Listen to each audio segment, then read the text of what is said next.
Komisi 11 DPR RI menyetujui efisiensi belanja Menteri Keuangan dalam APBN tahun anggaran 2025 sebesar 8.991.815.007.000 rupiah. Bagaimana skenario untuk 2026? Bukan lagi dengan biaya dengan alasan efisiensi, tapi dengan perbaikan budaya organisasi ini. Kementerian Keuangan, efisiensi yang sudah diterapkan sejak masa pandemi COVID ini sudah baik dan sekarang lebih agresif lagi. Secara angka, efisiensi yang diterangkan oleh Ibu tadi, belanja birokrasi 2,3 triliun versus 900 miliar ini luar biasa impresif. Namun jangan sampai menurunkan performance Kementerian Keuangan, Bu, khususnya dari sisi penerimaan negara. Belanja perjalanan dinas, kan seperti itu. ST News memiliki visi untuk menjadi berita mendidik citra bangsa dan negara. Misinya adalah untuk membangun berita baik, benar, aktual, dan informatif. Tantangan dari teman-teman pegawai di Kementerian Keuangan, tantangan penerimaan negara juga cukup menantang, pengelolaan keuangan negara cukup menantang, ya Bu Menteri. Jadi tetap kesejahteraan pegawai harus tetap terjaga, tapi sini sudah tidak termasuk, saya senang sekali. Terima kasih. Mudah-mudahan bisa berjalan dengan baik, outcome dan target-target serta tupoksinya tetap terjaga dengan baik. Terima kasih. Terima kasih Pak Eki. Berikutnya dari Partai Amanat Nasional, silakan Ibu Andi Juliani Paris. Terima kasih pimpinan. Assalamualaikum warahmatullahi wabarakatuh. Yang saya hormati Bu Menteri dan Wakil Menteri, juga Pak Anggito, selamat atas pengumumannya sebagai guru besar. Nah, kemudian menarik dari apa yang dipaparkan oleh Bu Menteri di halaman 5, dari 2019, kemudian 2025, terus diperbandingkan ketika COVID, baik untuk total belanja birokrasi sampai dengan perjalanan dinas. Jadi begini Bu, efisiensi ini kan merubah budaya organisasi.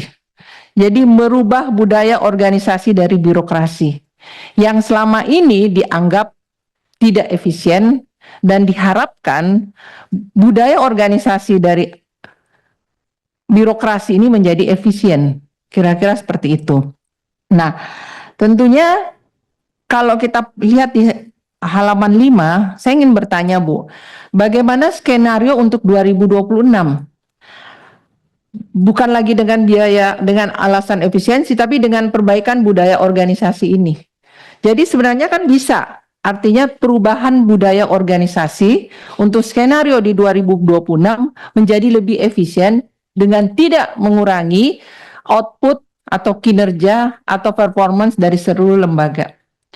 Jadi harapan saya seperti itu Bu, untuk 2026 artinya kita bisa efisien walaupun tidak ada impres yang dikeluarkan oleh Presiden, tapi tahun ini adalah tahun di mana kita sedang berupaya merubah budaya organisasi birokrasi itu sendiri. Dan jadi ini simulasinya, dan mudah-mudahan 2026 menjadi efisien, lebih efisien, tetap dengan catatan performance dari tujuan-tujuan pelayanan publik dan lain-lainnya tercapai.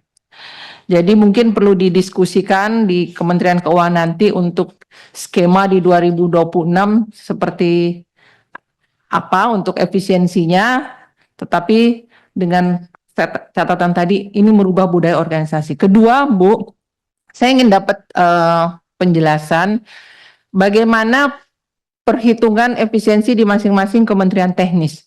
Apakah Kementerian Keuangan hanya sekedar oke, kamu dapat segini, kementerian ini dapat segini, kementerian ini dapat segini.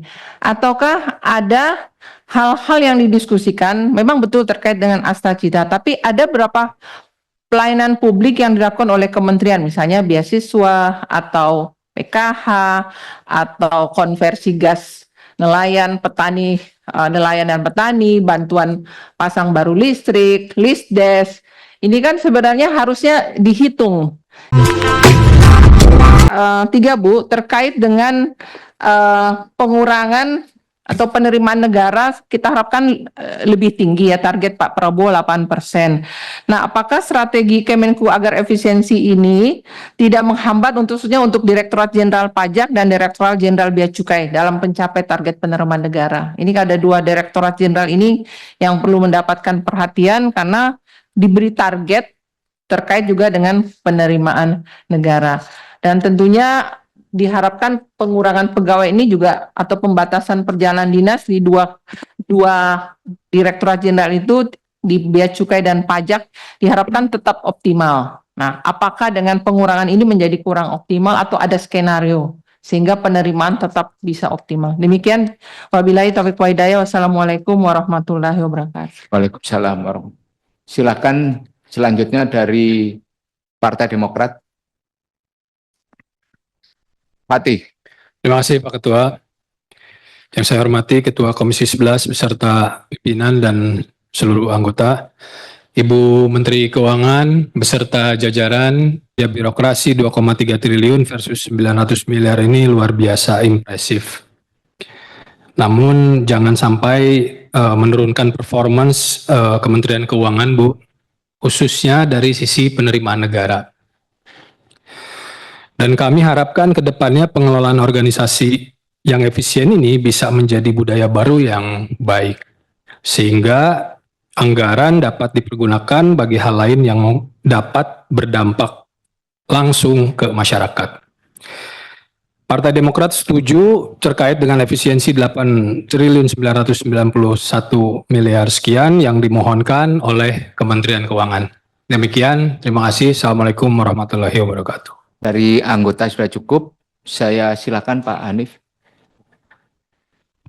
Assalamualaikum warahmatullahi wabarakatuh. Pertama, saya ingin memberikan dukungan penuh saya terhadap efisiensi yang dilakukan oleh pemerintah sesuai dengan arahan Presiden Prabowo secara keseluruhan. Kita tahu bahwa efisiensi ini adalah hal yang lumrah dan biasa dilakukan oleh setiap pemerintahan termasuk di Indonesia. Dari presiden satu ke presiden lainnya, selalu efisiensi itu dilakukan. Tentunya kepentingannya adalah untuk mempertajam program-program prioritas dan sekaligus meningkatkan manfaat dari program-program itu secara langsung ke masyarakat. Hanya saja dalam konteks ini saya ingin sedikit reminding lah Bu Menteri dan pemerintah secara keseluruhan agar sejumlah mungkin ekses ataupun resiko entah besar entah kecil yang muncul itu bisa dimitigasi. Nah, sehingga saya juga ingin menyarankan kepada pemerintah secara keseluruhan agar komunikasi politiknya itu bisa lebih baik sehingga masyarakat tidak salah paham. Karena tujuan efisiensi ini sangat baik untuk kepentingan masyarakat semua, sehingga semuanya juga harus paham bahwa memang efisiensi ini sesuatu yang perlu kita lakukan bukan semata karena pertimbangan dari sisi fiskal, tapi juga peningkatan kebermanfaatan bagi masyarakat. Yang kedua, saya juga ingin memberikan sedikit catatan khusus yang terkait dengan Kementerian Keuangan. Ini luar biasa karena efisiensinya hampir mencapai 9 triliun. Saya kira ini patut kita apresiasi. Hanya kita ingatkan agar nanti jangan sampai mengganggu efektivitasnya, terutama dalam hal pengawasan, terus kemudian digitalisasi pajak dan juga kepatuhan pajak. Kita juga ingin agar prioritas sektor-sektor strategis yang sudah menjadi rencana di Kementerian Keuangan juga bisa tetap berjalan secara baik, dan juga kemungkinan resiko-resiko kebocoran seperti misalnya tax avoidance, misalnya kalau pengawasannya jadi agak melemah gara-gara efisiensi. Nah, menurut saya ini harus dilihat betul. Nah, dan terakhir juga terkait dengan masalah SDM dan sistem IT-nya, karena ini menjadi salah satu tumpuan kita dalam rangka mendorong agar penerimaan negara maupun baik pajak maupun PNBP juga bisa tetap sesuai dengan target. Nah, yang terakhir Bu Menteri, ini kalau lihat grafiknya Bu Menteri soal efisiensi ini agak menarik, karena kalau saya lihat satu saja misalnya dari total belanja di birokrasi itu 2019 kan sekitar 2,6 triliun tuh. Terus kemudian 2025 2, triliun. Saya melihat ini jadi benchmarknya awalnya mungkin 2019, jadi angkanya segitu kan. Terus kemudian sekarang Ibu bisa efisiensikan sampai 967 triliun. Saya tidak tahu misalnya nanti hasil dari efisiensi tahun ini seperti apa, tapi kalau misalnya di Kementerian Keuangan bisa bagus dan mungkin juga di kementerian-kementerian lain bisa bagus dengan efisiensi yang dilakukan, ini artinya kan efisiensi tahun 2025 bisa menjadi benchmark. benchmark. Ya sudah, kalau misalnya belanja birokrasi di Kementerian Keuangan ya kurang lebih more or less 1T kira-kira gitu. Nah ini kalau kedepannya bisa kita lakukan itu sehingga dari sisi fiskalnya program-program pembangunan itu bisa digenjot secara lebih baik. Saya kira itu beberapa catatan saya, Pak Ketua. Sekali lagi saya ingin memberikan dukungan dan apresiasi terhadap kinerja Kementerian Keuangan, Bu Menteri dan seluruh jajaran dan juga pemerintah pada umumnya. Percayalah bahwa insya Allah dengan niat baik, dengan political will yang baik, efisiensi yang kita lakukan ini akan benar-benar bermanfaat untuk rakyat kita semua. Terima kasih. Wallahul muwaffiq ila aqwamit thoriq. Assalamualaikum warahmatullahi wabarakatuh.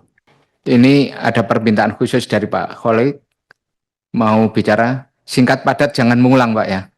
Tidak mengulang Pak Pimpinan. Terima kasih Pimpinan diberikan kesempatan. Ibu Menteri yang kami hormati dan spesial buat Pak Anggito, selamat atas pengukuhan guru besarnya. Saya kira pemaparan dari Bu Menteri sudah sangat baik dan sesuai masukan aspirasi dari masyarakat bahwa mereka ketika masih terikat dengan kontrak, mereka tetap bisa bekerja dan mendapatkan haknya. Dan Bapak Ibu semua yang saya hormati, saya titip kepada Bu Menkyu bahwa kita tetap memiliki tugas konstitusional. Kami harapkan efisiensi ini juga tetap dengan koridor konstitusional 20% APBN untuk pendidikan. Insya Allah kita semua mendukung efisiensi apa yang dilakukan oleh Presiden Prabowo adalah untuk kesejahteraan dan kemajuan Indonesia. Terima kasih. Assalamualaikum warahmatullahi wabarakatuh. Banyak pertanyaan Bu, tapi ini pertanyaan yang menurut ukuran saya tidak sebanyak biasanya. Jadi mudah-mudahan ini Ibu Menteri bisa menjawab dengan cepat dan kita langsung ke kesimpulan. Terima kasih pimpinan dan para anggota yang telah menyampaikan. Saya sangat cepat. Efisiensi memang tujuannya untuk makin mempertajam tujuan Astacita. Kami juga menyetujui tadi bahwa permintaan atau pandangan dari seluruh anggota dan pimpinan agar tidak mempengaruhi output, outcome, dan target. Kita juga akan fokus kepada hal itu, menciptakan sebuah budaya baru untuk efisiensi dari birokrasi di seluruh kementerian lembaga, sehingga tentunya nanti hasil dari 2025 akan digunakan untuk penyusunan 2026 juga Ibu. Jadi kalau 2026 kan belum kita mulai nyusunannya atau sedang dalam pemikiran sangat awal. Tapi memang yang sedang dilakukan saat ini diharapkan akan menciptakan sebuah budaya baru, penekanan kepada pelaksanaan tugas secara efisien, secara cepat, secara baik, pelayanan publik tidak dikorbankan, dan tentu berbagai target-target tidak akan kita lakukan pengurangan. Tadi untuk berbagai belanja sosial itu tidak dikurangkan sama sekali. Jadi nanti kalau kita lihat beberapa termasuk program-program yang melayani masyarakat, bantuan sosial, itu semuanya sudah sangat eksplisit tidak dipengaruhi. Kita nanti pasti akan melakukan inventarisasi dari seluruh kementerian lembaga sehingga kita bisa menyusun sesuai dengan spirit efisiensi tersebut. Saya rasa itu Bapak, jadi kami terus melakukan, terus juga tadi diingatkan Pak Khalid untuk 20% sesuai konstitusi, pasti kita juga akan jaga, jadi sesudah semua dari kementerian lembaga tadi kami kumpulkan, kita nanti akan memilah lagi supaya kemudian penggunaan dari efisiensi ini maupun kemudian compliance atau kepatuhan terhadap konstitusi tetap akan kita jaga. Demikian Bapak dan Ibu sekalian, terima kasih atas dukungannya. Saya rasa spiritnya adalah benar-benar membangun sebuah budaya baru di dalam bekerja.